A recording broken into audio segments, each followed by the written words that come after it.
The year was 1950, a time when a young man named Bill Rosenberg started to build what would become one of the most recognized American brands in history. When he opened the first Dunkin' Donuts in Quincy, Massachusetts more than 50 years ago, Rosenberg might not have imagined that a simple pairing of donuts and coffee could have the potential to become such an American staple as it has over the years.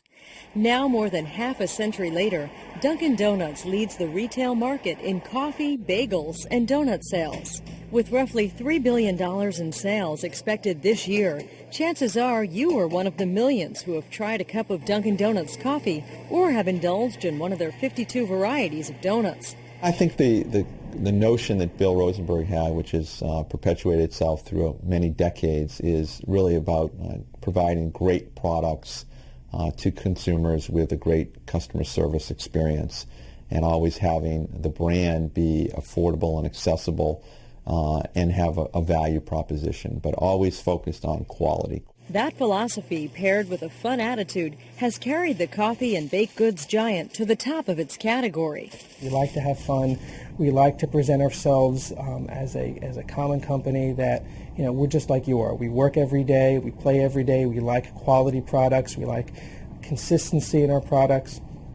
So by looking at that philosophy and that internal philosophy, that helps us put forth the right products to the consumer.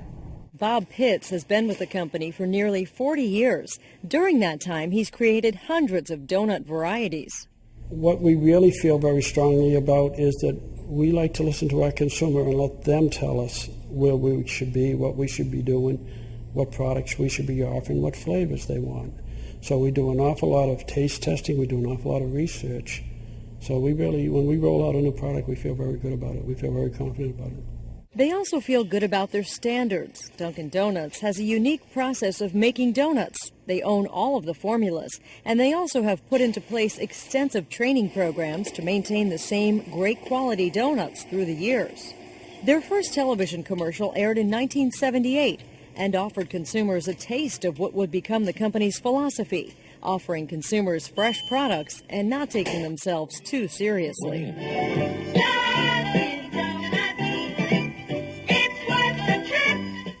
I think the notion of being accessible is really important to us. We're not pretentious. We're kind of the everyday brand, if you will. And I always like to say to people, when you go to the parking lots of our restaurants, you can see Mercedes-Benz parked next to pickup trucks, parked next to SUVs. The idea of appealing to everyone was reinforced with the introduction of Fred the Baker in the late 70s and 80s. Time to make the donut. 5 times. Of course. He was the symbol of the commitment to freshness, getting up early in the morning. It's time to make the donuts. And I think there was a bond with our consumer because there was a certain notion of work ethic and just being a real person. A real person that helped to build a personality around the brand. But that powerful advertising campaign was only part of the reason for Dunkin' Donuts' success. At the end of the day, it was the company's products, the coffee and donuts, that kept the brand steaming ahead. By 1979, there were 1,000 shops in America, with sales approaching $300 million. And the company had expanded overseas to Japan. In 1985, nearly 1,500 shops were open for business. In 2003, the company is expected to do about $3 billion in sales in the U.S. Globally, they have over 5,000 restaurants around the world. There was good reason for that expansion. Consumers just couldn't get enough of Dunkin' Donuts. We find that our stores can be penetrated into a market and put very closely together because coffee and beverages are very much a convenience-driven purchase. Convenient locations and quality products. Dunkin' Donuts created high standards for its franchise owners early on, instituting the rule of never leaving a pot of coffee on the burner for more than 18 minutes. But what can possibly happen to a cup of coffee after that time?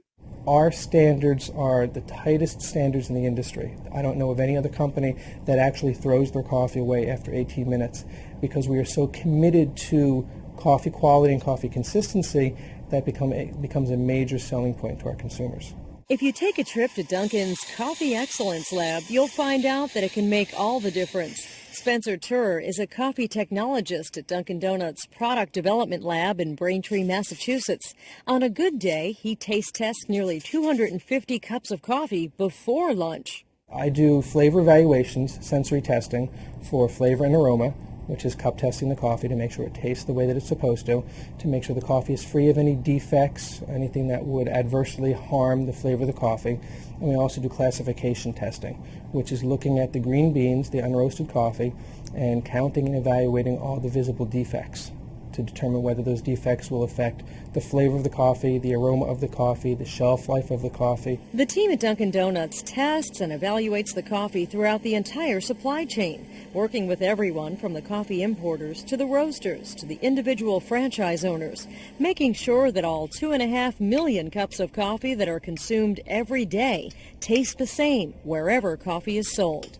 I think that proves that our recipe is the right recipe, that our delivery system is the right delivery system, that we're providing consistent products to the consumer, and every day they resound back and say, yes, give us more.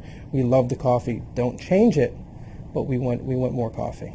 So Dunkin' Donuts gave consumers what they asked for. They introduced Dunkin' Decaf, the Culotta, and flavored coffees like hazelnut and French vanilla, which also took off. In 2001, Dunkin' Donuts reintroduced its logo with a reference to coffee. Now the company is once again expanding its product offerings, introducing indulgent coffees like cappuccinos, lattes, and espressos. I think we believe that there's a huge market opportunity for us to bring high-quality specialty drinks to a broader consumer audience with a more favorable value proposition. We think it's just a very, very significant opportunity. A significant opportunity that is part of a new push to get consumers revved up about coffee. We went into test in several different markets around the country to determine if what we were doing was acceptable by the consumers. And the consumers came back screaming loud and clear, yes, yes, yes. We want the espressos, we want the lattes and the cappuccinos, we want you to make them in the Dunkin' fashion, we want them fast, and we want them delicious. So how much of an effect has companies like Starbucks had on Dunkin's business? I think what they've done has helped the coffee category, and I think there's been a tremendous migration from the old world of Folgers and Maxwell House, coffee in a can made at home, to the new world, which is great quality being available in restaurant environments. And I think the Dunkin' Donuts brand has really benefited from that awareness of coffee. That awareness has catapulted Dunkin's sales of coffee, which has more than doubled over the past 6 to 7 years. But how do you maintain that appeal to everyone when you introduce fancy boutique products? What's next? Couches and mood lighting? Not here. We're not going to be serving complicated language, in our stores. It's going to be very straightforward. I'd like a small, regular, or a large. We're not going to be introducing a whole new vocabulary to our wait staff. We are really going to be focused on keeping it simple. Thirsty for a cold drink? Aside from new product offerings, Dunkin' Donuts has formed strategic partnerships to offer their products in stores like Home Depot and Stop & Shop supermarkets. From a retail perspective, the partnership with Stop & Shop enables customers to enjoy the Dunkin' Donuts products, coffee and donuts and muffins and scones and croissants, where they're buying their food. And it also enables us to sell our retail packaging of coffee, where they're regularly doing their shopping. They've also worked with their sister company, Baskin-Robbins, to create Dunkin' Coffee Ice Cream, and they've come up with store value cards. Internally, Dunkin' Donuts has created what they call their Fast Forward team, which will focus on bringing all of these new platforms to the marketplace. You've been awfully quiet, Bob. Today, if you watch some of the current television commercials, you'll still see that clever, tongue-in-cheek style that Dunkin' has been famous for, always bringing it back to the everyday person and not taking yourself too seriously. Founder Bill Rosenberg, who passed away in 2002, lived to see his dream come to life, and then some. I think he'd be extremely proud. I think having known Bill very well, I think he would be very proud that his legacy has continued. His spirit of commitment to the consumer, his passion for quality, his passion for excellence, his passion for the franchisee community has been carried on, and in fact, I think is getting stronger. For the Pearson Video Library, I'm Pat Laurie, Business Now.